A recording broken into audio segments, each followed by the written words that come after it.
Halo rekan-rekan semuanya, perkenalkan saya Rifki dari Akis Media Channel yang membahas tentang mobil harian. Nah, kita kali ini akan membahas Isuzu Panther LS tahun 2019 manual 5 kecepatan. Selamat menonton.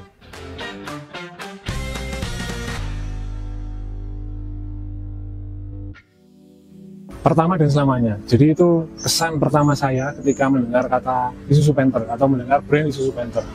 Jadi mobil ini, kalau di desain itu, jadi mobilnya ini teman-teman, mobilnya pejabat-pejabat, orang yang dihormati, orang yang berwibawa. Minimal seluruh atau hampir seluruh masyarakat Indonesia itu udah pernah naik atau minimal udah pernah lihat di jalan. Yuk, oke teman-teman. Jadi desain si Isuzu Panther LS ini kita bisa lihat dari yang lampu utamanya, sama lampu jauh, sama lampu sein. Itu masih jadi satu, desainnya masih jadi satu, belum terpisah. Dia bohlem multi reflektor. Nah, untuk lampu kabutnya itu sudah terpisah. Terus kita lanjut ke desain bumper depan. Desain bumper depannya itu finishing glossy hitam, terus nggak begitu banyak lekukan ya. Jadi minimalis saja, cuma dia agak gemuk, agak maju gitu. Nah, untuk lanjut lagi ke grillnya. Jadi grillnya ini ada dua perpaduan, jadi ada garis horizontal dan vertikal. Dia dilapisi semacam krom-kroman gitu, terus ada garis-garis lagi grill vertikal ke atas yang warnanya yang terbuat dari plastik hitam, ada variasi kromnya sedikit. Lalu di tengahnya ada logo atau nama Isuzu. Jadi untuk si Panther LS ini dibekali sama mesin diesel, turbo diesel tepatnya 2500 cc, manual 5 kecepatan dengan kapasitas BBM 55 liter teman-teman. Dan ini adalah salah satu faktor utama mobil ini jadiin mobil harian bagi pemiliknya. Jadi teman-teman, untuk desain samping nih, desain samping kita lihat dari spion, kaca spion sama handle pintu udah chrome. Untuk kaca spionnya udah dilapisi LED untuk lampu sein gitu. Terus sisanya di bagian bawah, bagian penebalan bawah itu ada garis-garis horizontal, perutnya dari plastik. Untuk biar nggak kosong banget kali ya, biar nggak kosong banget. Terus yang paling bawah ada pijakan kaki, jadi menegaskan bahwa mobil ini itu benar-benar fungsional dan reliable. Terus sisanya untuk ban ya teman-teman, untuk ban depan belakang dia udah cakram ring 15. Untuk spek bannya itu di 205/65 ring 15, dia pakai Bristol. Untuk bukaan bensin dia ada, bukaan solar dia ada sebelah kanan. Untuk desain belakang si Panther yang LS 2019 dia udah nggak pakai konde.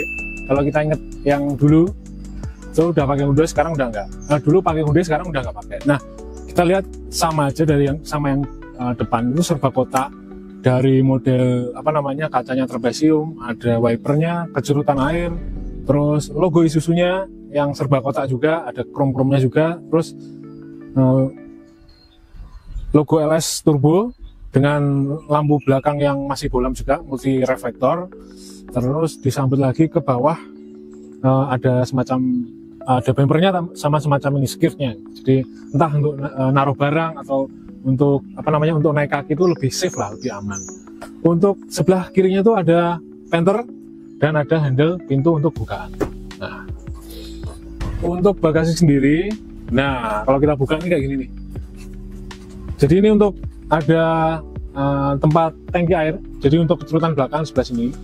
Terus ada kasar ya, pekeras ya, plastik keras. Terus ini semacam ada kayak kulit-kulitan yang tentunya bisa dibuka. Terus kita langsung ke sini ada jok row ketiga. Jadi row ketiga ini kalau misalkan joknya nggak dilipat, kita cuma dapat bagasi sebesar ini. Sebesar ini tuh mungkin kurang lebihnya ada bisa untuk 2 koper ya, 2 koper berdiri yang ukuran sedang gitu.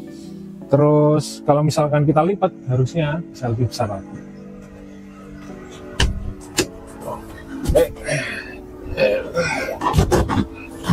Nah, oke, luas teman-teman. Ini beginilah dalamnya, nggak ada apa-apanya. Maksudnya emang nggak ada colokan apa segala macam. Cuman memang kalau misalkan row ketiga itu jarang dipakai, ya mending dilipat aja, nanti bisa buat naruh barang lebih banyak, lebih besar.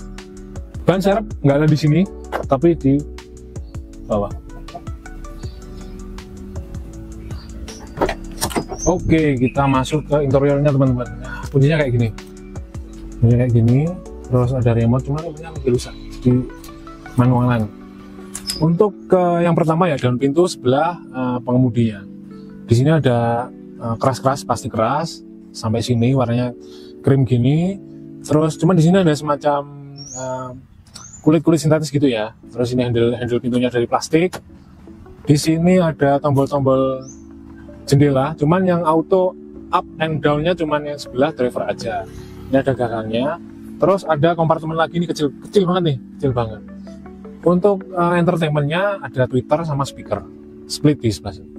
Oke, lanjut ke bagian driver nih, atau bagian pengemudi. Dari atas kita lihat nggak ada cerminnya, apalagi lampunya ya teman-teman. Jadi cuma kayak gini doang. Terus pegangan tangannya nggak ada. Di sini biasanya ada di sini atau di sini, tapi ini nggak ada.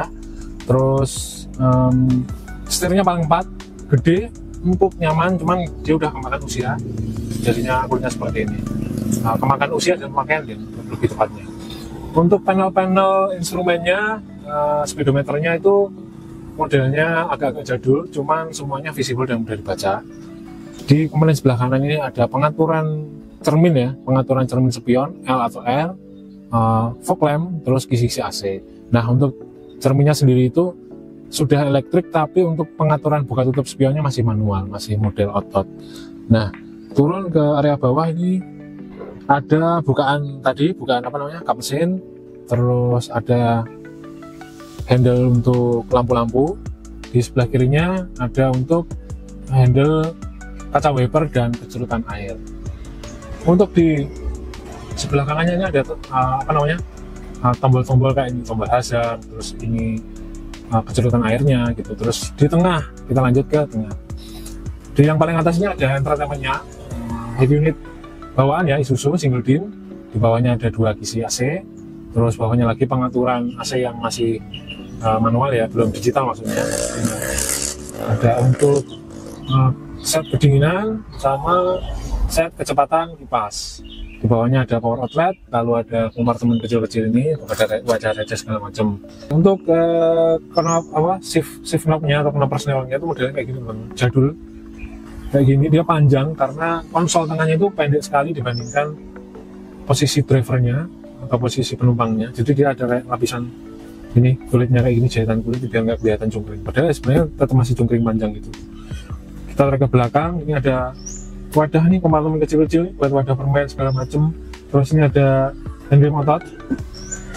Terus belakang lagi ini kayaknya udah mulai oblak rusak juga.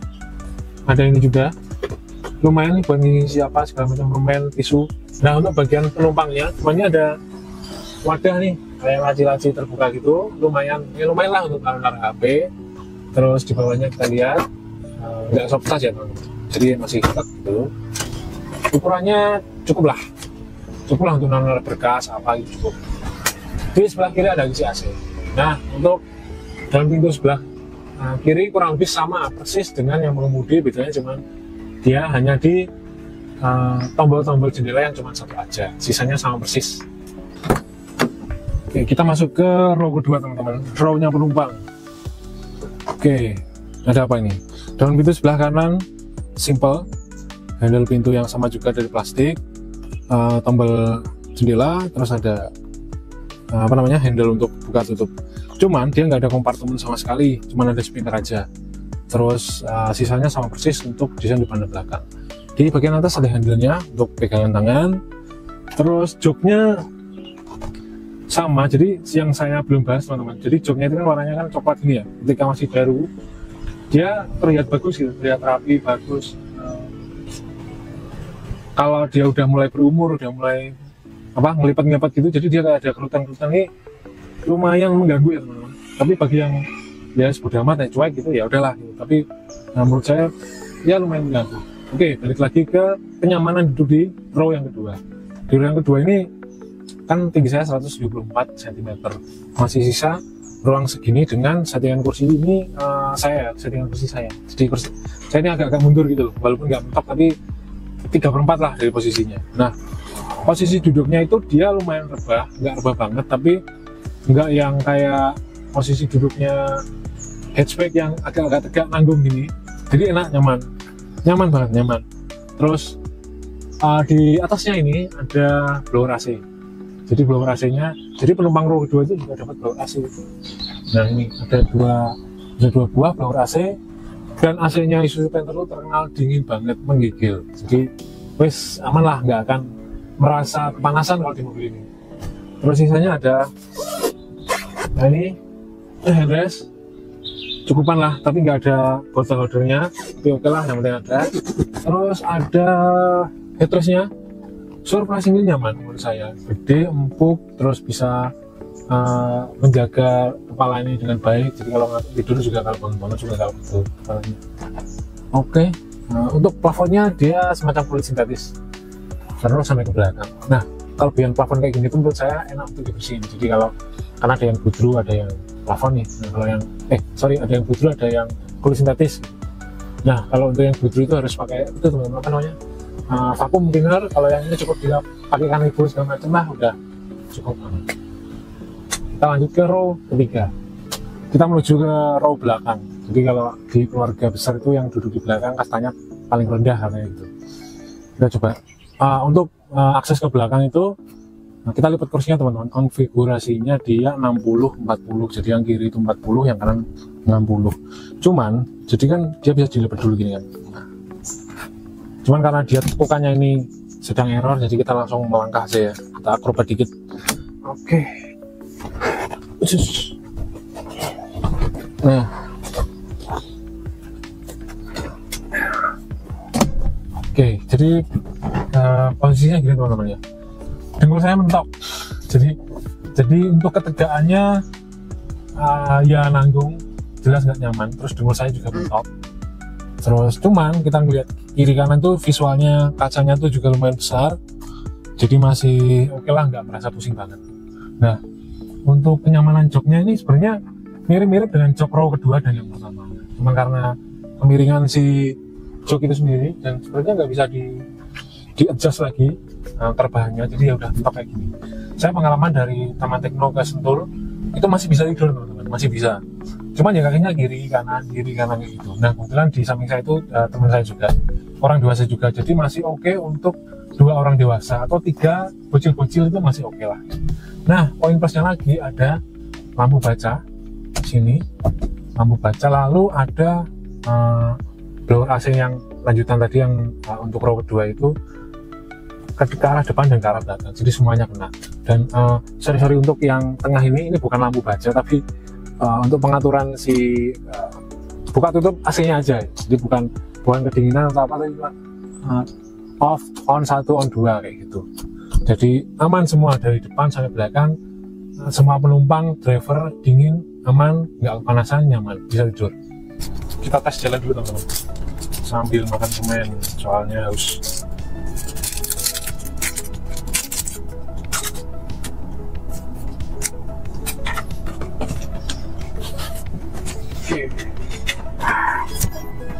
Kunci udah oke, kita jalan-jalan.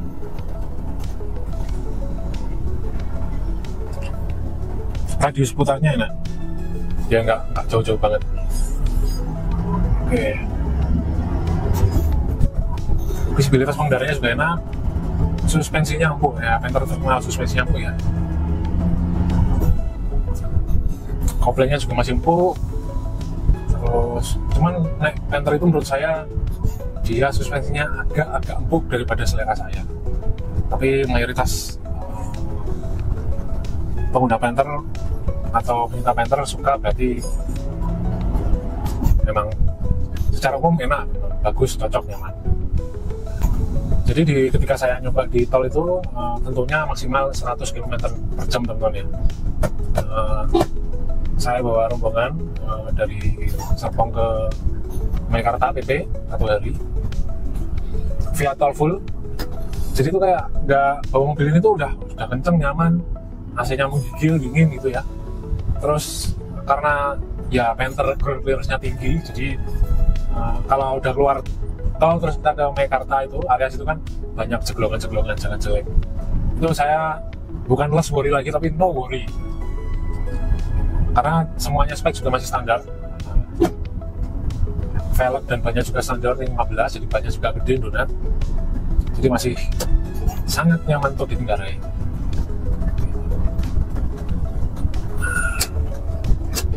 Dan ini menurut info dari ownernya, mobil ini benar-benar buat perjuangan sehari-hari teman-teman, buat sehari-hari selalu dipakai, sehari-hari minimal dipanasin minimal menempuh jarak di 50 km, tapi itu pun jarang, jadi jarang itu maksudnya lebih dari 50 km.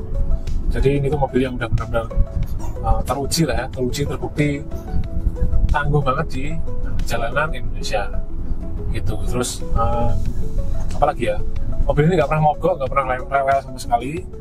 Terus kalau impresi saya ketika buat laju di jalan tol, tarikan awal-awal di gigi 1 itu apa istilahnya, ngempos ya, ngempos tuh tenaganya belum ada gitu. Ini penjelasan awam saya yang saya rasain, saya bisa aja salah. Begitu udah gigi 3 ke gigi 4 di RPM menengah ke tinggi itu, aduh enak banget teman-teman, enak. Terus gas-gasnya tuh masih sisa banyak, jadi pede buat nyalip-nyalip gitu, pede. Tapi sekali lagi harap berhati-hati, nggak over limit kecepatan ketika di jalan tol atau dimanapun lah ya. Terus kemarin tuh juga saya pakai waktu kondisi hujan terus banget, nggak kelihatan. Pandangan di depan tuh mungkin kurang lebih cuma 2 meteran karena hujan terus banget. Jadi ini saya udah uji coba ketika panas, ketika cuacanya indah, enak, ketika sore, tapi juga pas hujan lebat juga kita juga udah mencobanya. Enak teman-teman, gas-gasannya segala macam. Cuman memang PR-nya menurut saya bukan PR sih, karena ini udah dengar-dengar udah discontinue juga. Jadi karena memang dengan harga segitu tuh sebenarnya ada mobil lain, opsi lain yang mungkin interiornya lebih modern atau jauh lebih modern, fitur-fiturnya jauh lebih banyak. Tapi memang Isuzu Panther dari dulu sampai sekarang itu ada tempatnya tersendiri bagi sebagian besar masyarakat Indonesia, si rajanya diesel.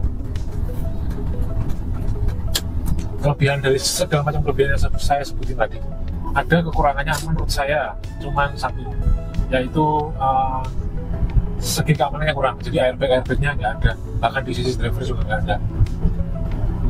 Selebihnya sih ya oke lah, kalau misalkan suara-suara speaker segala macam, entertainmentnya menurut saya cukup aja, karena kayak bisa jadi gantinya value dari mobil ini, karena mobil ini udah banyak banget buat sehari-hari. Tapi kalau sistem entertainmentnya ya cukupan biasa aja untuk dengar-dengar biar nggak ngantuk di jalan, ya menurut saya udah cukup. Oke, terima kasih.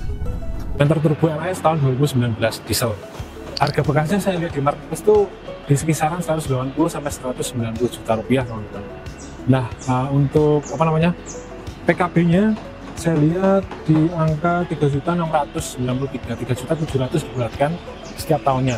Nah, untuk konsumsi BBM, kebetulan saya kemarin berpengalaman pakai mobil ini sepanjang 160 km di rasio 1:12 menggunakan Dexlite, dan saya hitung saya lupa kerjanya, namun kurang lebih di sepanjang 160 km itu menghabiskan uang sebesar 97.000. Menurut saya dengan gendongan mesin 2500 cc yang powerful ini, dia irit banget. Nah, kalau menurut teman-teman dan rekan-rekan dan om semua, mobil ini worth it nggak buat jadi mobil harian?